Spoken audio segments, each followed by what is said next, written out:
Okay, so we're on to the final summary, and I'm going to run through all the bits individually. I think this might be a bit easier. I'm going to try it this way anyway. Let me know what you think in the comments. I'll put links down in description to the other videos I've done, and I shall be referring to them as I go through the summary, obviously.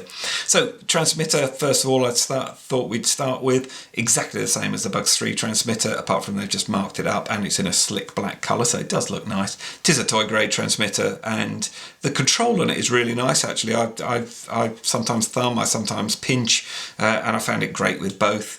Gobsmacked, I didn't do a range test really on my Bugs 3. It doesn't really interest me that much, to be perfectly honest, how far it flies away. I prefer to fly close to me and enjoy the experience of the quad close and seeing where it's going, really. But that's just me. So this time I actually did a range test because it had FPV as well, so I thought that was rather good. And 320 metres was the range I got on it. It was beeping with alert, and I was getting a dropout on the FPV just. So it probably could have gone a bit further, but to be honest, I didn't want it to go any further, because when it loses signal, it would just drop out of the sky, and that's fair enough. It would have meant I would have to walk all that way, so I'm not going to do that. I'll fly it back to me. So, and to me, 320 was, yeah, really good, incredible, I thought. The controls are lovely. The nice thing about them is, on the Bugs, is they beep every time you press anything. So if you're flying FPV and you turn the camera on and off, or you change rates, you can hear something has been activated. You've touched something to do it, so that's nice. And they're nice and convenient all around the top. You don't have to press any of the sticks or anything. The sticks are good for pinchers or thumbers. They get a little bit of grip on the top. They're not like aluminium ones, but they do have a bit. I flew both and it was absolutely fine. And the lovely thing about the Bugs system is if the quad runs out of, starts to go out of range, it beeps. If the quad's battery is low, it beeps on the transmitter. If you lose signal, it beeps. And vice versa, if you lose signal from the transmitter to the quad virtually goes off within a second, so that's really nice. So it will drop, which is good, I think. So all in all, really nice. Okay, let's move on. And on to the FPV system. I'm going to start with the goggles first of all. I actually found them really good. The adjustment was absolutely fine, and I suppose if you had a very large head, though, it was just about running on the edge of it. I don't want any comments about how big my head is, thank you very much. It was comfortable around the back here. I've just added in my close focus glasses in there, but my mate said it was pretty fine to him. They're pretty robust, and they basically do what they're supposed to do, really. The screen itself, which you can then pop out and then actually pop onto your transmitter, so that you can then use FPV on the transmitter, which is, I think it's a nice facility.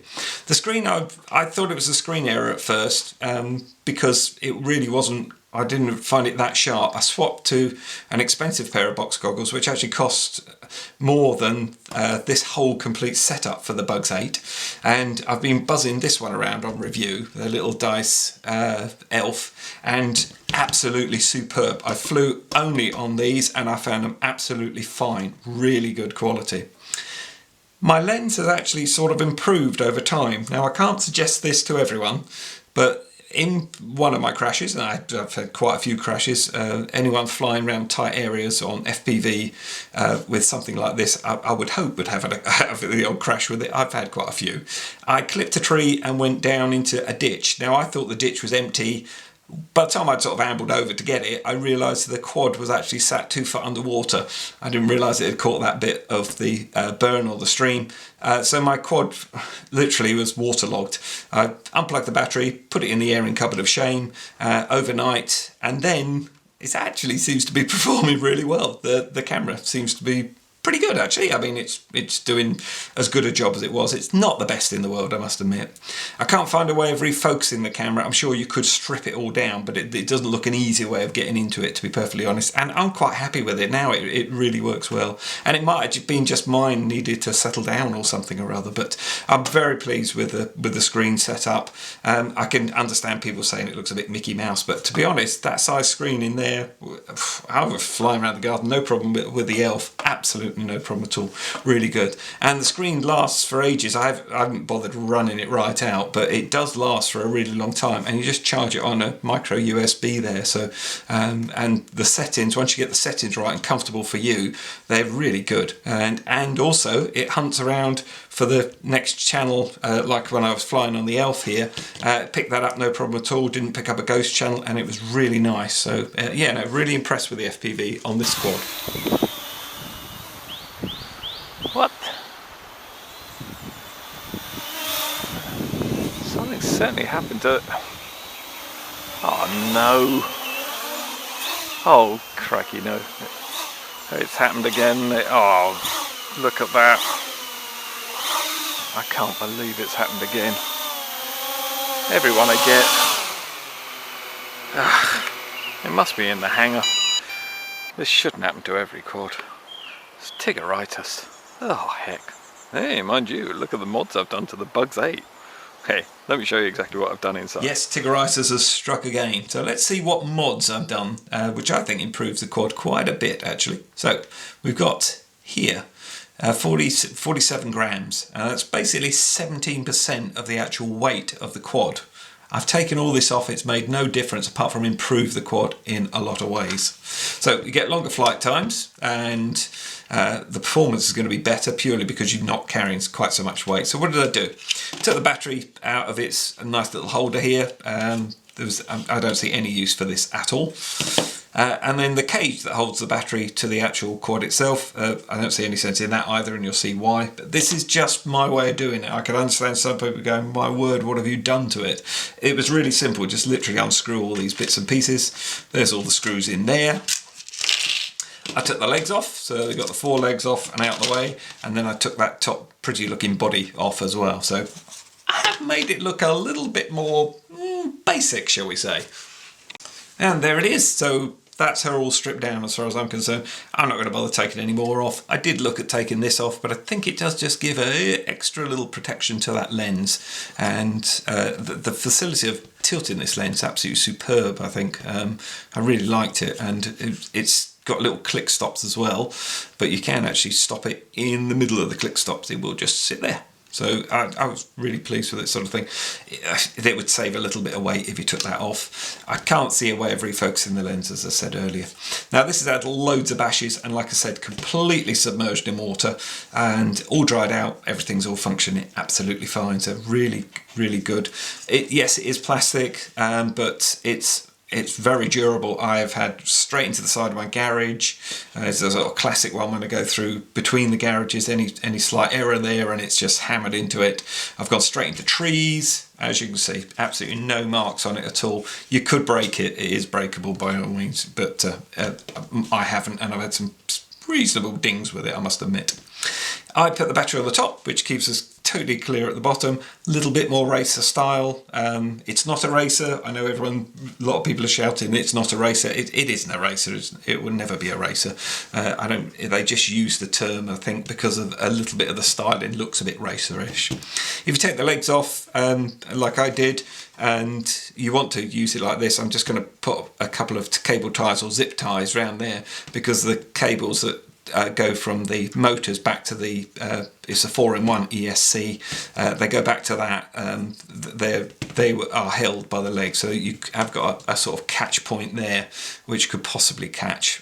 Pretty unlikely, but I'm going to pop a little cable tie there. So the battery can then move up onto the top. We move the battery up onto the top and it's nice and stable. They've already put a lovely little foam pad there on top of the power distribution board, so that's excellent.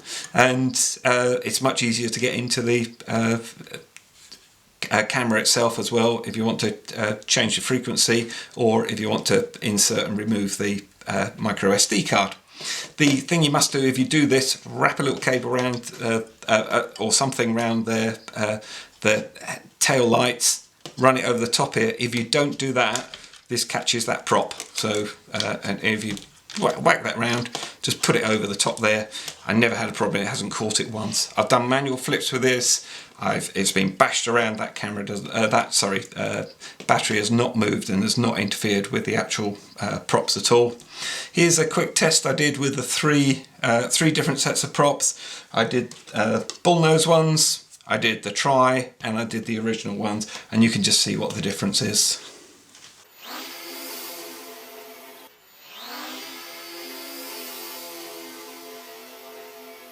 I'm not advising you to do this at all, but on certain racers with ESCs and that, you can burn out the motors if you don't kill the throttles as soon as it lands. This actually has quite a good safety system on it, and it actually works that well. So I can actually, then it won't run again until I stop it. So when you're in a crash situation, if you don't kill it on here quick enough, it's fine. So it won't burn, in theory, shouldn't burn out your ESCs. And isn't that lovely and quiet? Okay, it's crunch time. So overall, before I bring in this, I'm going to say I really like this. I think value for money for an FPV non-racer. It's not a racer, racer style. Yeah, I've had a blast with it. It's been really good fun, and I enjoyed the goggles. I thought they worked really well for what they are. I enjoyed the screen, and the whole FPV system with tilting this up and down was brilliant. I think it's excellent value for money. I don't know of anything out on the market that will beat it for that. So, and the fact that I could strip it all down, save all that weight, give myself more flying time, even better as far as I'm concerned. I'm very happy with that. Right, on to the Bugs 3. Now, which one is the best out of the two? That's totally impossible to answer, I'm afraid. Right, this one I've been through everything, got the FPV, everything else on it. The whole review's been about this. That's fine, you've seen all that. This one has exactly the same transmitter, the same motors. It has a different ESC setup, and also it will take a 3-cell battery. Now that's vital as far as I'm concerned, because that elevates this from a mediocre flyer like this is. It's no sports flyer, that's for sure. It's nice, it's quick, but it's no sports flyer. And this isn't either. But when you take it up to 3-cell, you get a lot more sort of grunt with it, really, and it lifts it to a different level. Loads more fun. If this had that, then I think this one would be, real top dog. But the difference in them is quite staggering, I think, with the 2 and the 3-cell. If you can put I put a gimbal on here. I've done the cameras and everything. I bunged some weight on here.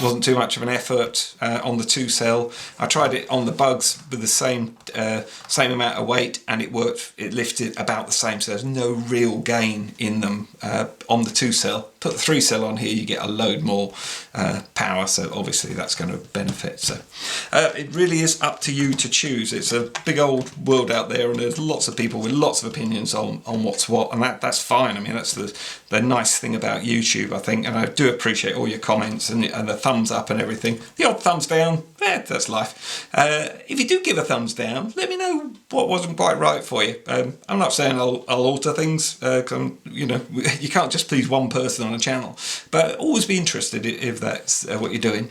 And having mentioned about people making comments, Alan made a comment on the channel. He's a regular on the channel, and I didn't realise all the time I've been telling everyone that when you start these up, they all start in high rates. They don't. It actually remembers what the last rate you were in. So whether you're in low rate or high rate, it remembers. And I never knew that because I always fly in high rate. So every time I turned it on, it was in high rate. So thank you very much, Alan. And everyone, leave your comments. I'm sure the Bugs 8 is out for some mods.